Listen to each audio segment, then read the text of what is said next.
আকাশবাণী আগরতলা। স্থানীয় সংবাদ পড়ছি নবনীতা বণিক। এখনকার বিশেষ বিশেষ খবর হলো, ধর্মনগর বিধানসভা কেন্দ্রের উপনির্বাচনের ভোট গ্রহণ আগামীকাল। মোট 55টি ভোট কেন্দ্রে ভোট গ্রহণ করা হবে। আসন্ন এডিসি নির্বাচনের জন্য পোস্টাল ব্যালটে ভোট গ্রহণ আজ শেষ হয়েছে। নারী ও শিশু উন্নয়ন মন্ত্রক আগামীকাল থেকে দেশ জুড়ে পোষণ পক্ষ 2026-এর 8ম সংস্করণ শুরু করবে।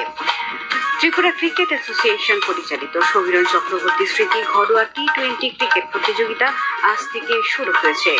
এবারে বিস্তারিত খবর। ধর্মনগর বিধানসভা কেন্দ্রের উপনির্বাচনে ভোট গ্রহণ আগামীকাল। মোট 55টি ভোট কেন্দ্রে ভোট গ্রহণ করা হবে। সকাল 7টা থেকে বিকেল 5টা পর্যন্ত ভোট গ্রহণ চলবে।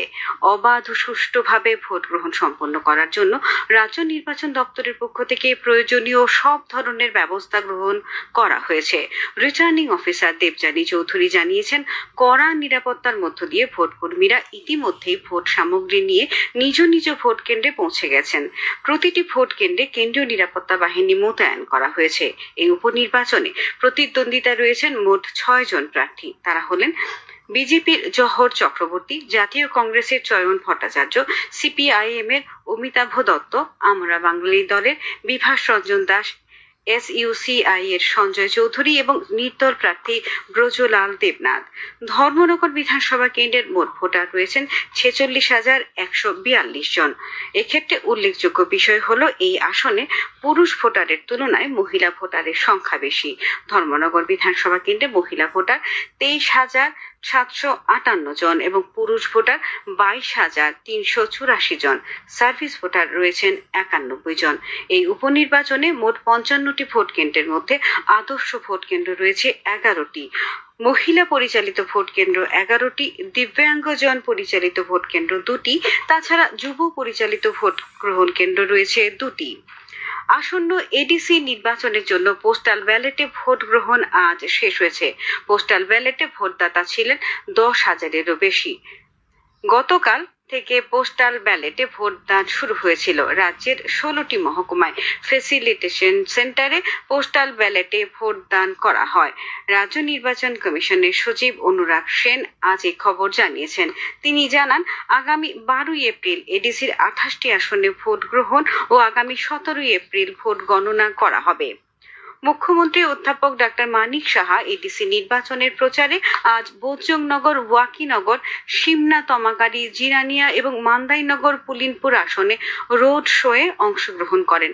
তিপ্রামথা দলের প্রতিষ্ঠাতা প্রদ্যোৎ কিশোর দেববর্মা আজ খোয়াই জেলায় আসারামবাড়ি হালাহালি কেন্দ্রের প্রার্থী প্রশমিত দেববর্মার সমর্থনে চম্পাহাওড়ে ভারত সর্দার স্কুল মাঠে, রামচন্দ্রঘাট কেন্দ্রের প্রার্থী জেমস দেববর্মার সমর্থনে রতনপুর মাঠে জনসভায় বক্তব্য রাখেন। উপস্থিত ছিলেন বিধায়ক রঞ্জিত দেববর্মা, উচ্চশিক্ষা দপ্তরের মন্ত্রী কিশোর বর্মন ও বিধায়ক জিতেন্দ্র মজুমদার। আজ কাঁঠালিয়া মির্জা রাজাপুর কেন্দ্রে বিজেপি প্রার্থী পদ্মলোচন ত্রিপুরার সমর্থনে এক জনসভায় বক্তব্য রাখেন। কেরালা, আসাম ও পুদুচেরিতে বিধানসভা নির্বাচনে মোট 296টি আসনে ভোট গ্রহণ আগামীকাল। এর মধ্যে কেরালায় 140টি, আসামে 126টি এবং পুদুচেরিতে 30টি আসনে ভোট গ্রহণ করা হবে। তামিলনাড়ুতে 23শে এপ্রিল এবং পশ্চিমবঙ্গে 23 ও 29শে এপ্রিল 2 দফায় ভোট গ্রহণ করা হবে। ফলাফল ঘোষণা করা হবে আগামী 4 মে। আসাম, কেরালাম ও পুদুচেরি বিধানসভা সাধারণ নির্বাচনকে সামনে রেখে নির্বাচন কমিশন আজ নয়াদিল্লিতে আন্তর্জাতিক নির্বাচন পর্যবেক্ষক কর্মসূচি 2026 শুরু করেছে।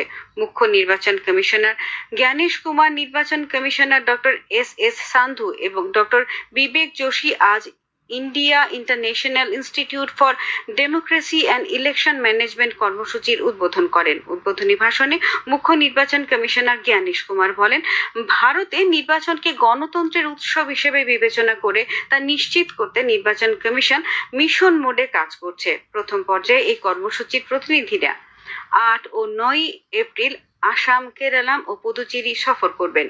দ্বিতীয় পর্যায়ে প্রতিনিধিরা 20 এপ্রিল থেকে পশ্চিমবঙ্গ ও তামিলনাড়ু রাজ্য সফর করবেন। প্রথম পর্যায়ে দিল্লিতে অবস্থিত 5টি বিদেশি মিশনের প্রতিনিধি সহ 23টি দেশের মোট 43 জন প্রতিনিধি অংশগ্রহণ করবেন। মার্কিন যুক্তরাষ্ট্র ও ইরানের মধ্যে আজ ঘোষিত যুদ্ধবিরতিকে স্বাগত জানিয়েছে ভারত। বিদেশ মন্ত্রকের পক্ষ থেকে জানানো হয়েছে, এই পদক্ষেপ পশ্চিম এশিয়ায় দীর্ঘস্থায়ী শান্তি ও স্থিতিশীলতা ফিরিয়ে আনতে সহায়ক হবে। ভারত বিশেষভাবে আশা প্রকাশ করেছে যে এই চুক্তির ফলে আন্তর্জাতিক বাণিজ্যের গুরুত্বপূর্ণ পথ হরমুজ প্রণালীতে পণ্যবাহী জাহাজ চলাচল বাধাগ্রস্ত হবে না এবং বিশ্বব্যাপী বাণিজ্যিক প্রবাহ স্বাভাবিক থাকবে। বিদেশ মন্ত্রকের বিবৃতিতে বলা হয়, ভারত শুরু থেকেই উত্তেজনা প্রশমন ও কূটনৈতিক আলোচনার সপক্ষে রয়েছে। এই খবর শুনছেন আকাশবাণীর আগরতলা কেন্দ্র থেকে। আকাশবাণী সংবাদের আপডেট পেতে লগ ইন করুন www.newsonair.com এবং নিউজ অন এআইআর অ্যাপ এবং টুইটার ও ফেসবুক প্ল্যাটফর্মে এআইআর নিউজ অ্যালার্টসে, ইউটিউবে লক্ষ্য করুন নিউজ অন এআইআর অফিসিয়ালে। এছাড়া আকাশবাণী আগরতলার সংবাদ আপডেট পেতে দেখুন টুইটার বা এক্স হ্যান্ডেলে আকাশবাণী নিউজ আগরতলা, ফেসবুকে এআইআর নিউজ আগরতলা এবং ইউটিউবে আকাশবাণী নিউজ আগরতলা। নারী ও শিশু উন্নয়ন মন্ত্রক আগামীকাল থেকে দেশ জুড়ে পোষণ পক্ষ 2026-এর 8ম সংস্করণ শুরু করবে।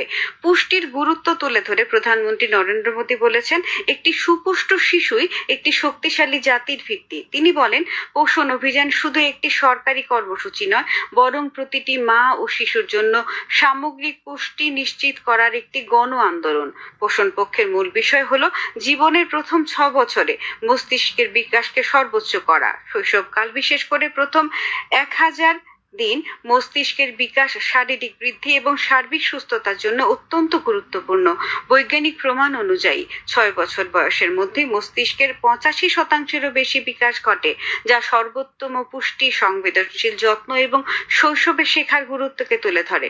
পক্ষকাল জুড়ে অঙ্গনওয়াড়ি কেন্দ্রগুলির মাধ্যমে রাজ্য ও কেন্দ্রশাসিত অঞ্চলগুলিতে বিভিন্ন কার্যক্রমের আয়োজন করা হবে, যেখানে মা, পরিচর্যাকারী, পরিবার, সামাজিক প্রতিষ্ঠান এবং স্থানীয় সংস্থাগুলি অংশগ্রহণ করবে। এগুলির মধ্যে থাকবে পোষণ পঞ্চায়েত, সচেতনতামূলক অধিবেশন, প্রারম্ভিক উদ্দীপনামূলক কার্যক্রম, খেলাভিত্তিক শিক্ষণ উদ্যোগ এবং ছোট শিশুদের মধ্যে স্বাস্থ্যকর জীবনধারা নিয়ে প্রচার অভিযান। প্রধানমন্ত্রী মুদ্রা যোজনার আজ 11 বছর পূর্তি হলো। কেন্দ্রীয় সরকারের এই ফ্ল্যাগশিপ প্রোগ্রামের লক্ষ্য হলো অর্থায়নহীন ক্ষুদ্র উদ্যোগ এবং ছোট ব্যবসাগুলিকে তহবিল সরবরাহ করা। সামাজিক মাধ্যমে প্রধানমন্ত্রী নরেন্দ্র মোদী বলেন, এই প্রকল্পের সাফল্য প্রমাণ করেছে যে যখন ব্যক্তিদের সঠিক সুযোগ দেওয়া হয়, তখন তারা আত্মনির্ভরশীল হতে পারেন এবং দেশের অগ্রগতিতেও উল্লেখযোগ্য অবদান রাখতে পারেন। ত্রিপুরা মধ্য শিক্ষা পর্ষদ পরিচালিত মাধ্যমিক ও উচ্চ মাধ্যমিক পরীক্ষার উত্তরপত্রের মূল্যায়নের কাজ গত 6 এপ্রিল থেকে শুরু হয়েছে। ফল প্রকাশ কিছুটা বিলম্বিত হতে পারে বলে জানিয়েছেন পর্ষদ সভাপতি ডক্টর ধনঞ্জয় গণ চৌধুরী। তিনি জানান, এডিসি নির্বাচনের কারণে এই বিলম্ব হতে পারে। এবছর প্রায় 2200 জন শিক্ষক শিক্ষিকা উত্তরপত্র মূল্যায়নের দায়িত্বে রয়েছেন। পর্ষদ সভাপতি আরো জানিয়েছেন, দ্রুততার সঙ্গে মূল্যায়ন কাজ সম্পন্ন করে আগামী মে মাসের প্রথম সপ্তাহে ফল প্রকাশের প্রচেষ্টা চলছে। খেলার খবর। ত্রিপুরা ক্রিকেট অ্যাসোসিয়েশন পরিচালিত সমীরণ চক্রবর্তী স্মৃতি ঘরোয়া টি20 ক্রিকেট প্রতিযোগিতা আজ থেকে শুরু হয়েছে। প্রথম দিনে 3টি মাঠে 6টি খেলা হয়। এতে এমবিবি স্টেডিয়ামে 2টি খেলায় হারবে ক্লাব 3 উইকেটে চলমান সংঘকে এবং শতদল সংঘ 207 রানে ইউনাইটেড ফ্রেন্ডসকে পরাজিত করে। নরসিংগড় পিটিএ মাঠে 2টি খেলায় ওল্ড প্লে সেন্টার 7 উইকেটে বনমালীপুর ক্রিকেট ক্লাবকে এবং স্ফুলিঙ্গ কাপ 82 রানে ইউনাইটেড বিএসটিকে হারিয়ে দেয়। এছাড়া নরসিংগড়ের টিআইটি 2টি খেলায় ব্লাডমাউথ ক্লাব 4 উইকেটে সংহতি ক্লাবকে এবং কসমোপলিটন ক্লাব 6 উইকেটে মৌচাক ক্লাবকে পরাজিত করে। আসরে 14টি ক্লাব অংশ নিয়েছে। ত্রিপুরা ফুটবল অ্যাসোসিয়েশন পরিচালিত কাজল স্মৃতি ফুটবল গ্রুপ পর্বের খেলা আজ শেষ হয়েছে। উমাকান্ত মিনি স্টেডিয়ামে অনুষ্ঠিত খেলায় কাতলামারা হাই স্কুল 4-1 গোলে মতিনগর ক্রীড়া একাডেমিকে হারিয়ে দেয়। আগামীকাল 2টি কোয়ার্টার ফাইনাল ম্যাচ হবে। আবহাওয়ার খবর। আগামী 24 ঘন্টায় রাজ্যের পশ্চিম জেলা, দক্ষিণ জেলা, ঊনকোটি ও ধলাই জেলায় 30 থেকে 40 কিলোমিটার বেগে ঝড়ো হাওয়া সহ ভারী বৃষ্টিপাতের সতর্কতা জারি করেছে আবহাওয়া দপ্তর। তাছাড়া বাকি জেলাগুলিতে বজ্র বিদ্যুৎ সহ বৃষ্টিপাতের সম্ভাবনা রয়েছে। আজ দিনের সর্বোচ্চ তাপমাত্রা ছিল 31.2 ডিগ্রি সেলসিয়াস এবং সর্বনিম্ন 19 ডিগ্রি সেলসিয়াস। আগামীকাল দিনের সর্বোচ্চ তাপমাত্রা 32 ডিগ্রি সেলসিয়াস এবং সর্বনিম্ন 22 ডিগ্রি সেলসিয়াসের কাছাকাছি থাকতে পারে। শেষ করার আগে বিশেষ খবর আরেকবার। ধর্মনগর বিধানসভা কেন্দ্রের উপনির্বাচনের ভোট গ্রহণ আগামীকাল। মোট 55টি ভোট কেন্দ্রে ভোট গ্রহণ করা হবে। আসন্ন এডিসি নির্বাচনের জন্য পোস্টাল ব্যালটে ভোট গ্রহণ আজ শেষ হয়েছে। নারী ও শিশু উন্নয়ন মন্ত্রক আগামীকাল থেকে দেশ জুড়ে পোষণ পক্ষ 2026-এর 8ম সংস্করণ শুরু করবে।